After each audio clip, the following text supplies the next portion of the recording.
In a dusty museum, a tour guide named Max was explaining the mystery of the Sphinx's missing nose. Some say Napoleon's soldiers shot it off, he said, but others believe it was a sandstorm.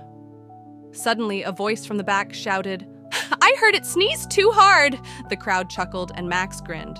"Well, that would explain the missing nose and the missing tissues," he replied. As the laughter echoed, a little girl tugged on her mom's sleeve and whispered, "Mom, do statues get colds?" The mom smiled, "Only when they're feeling a bit stony."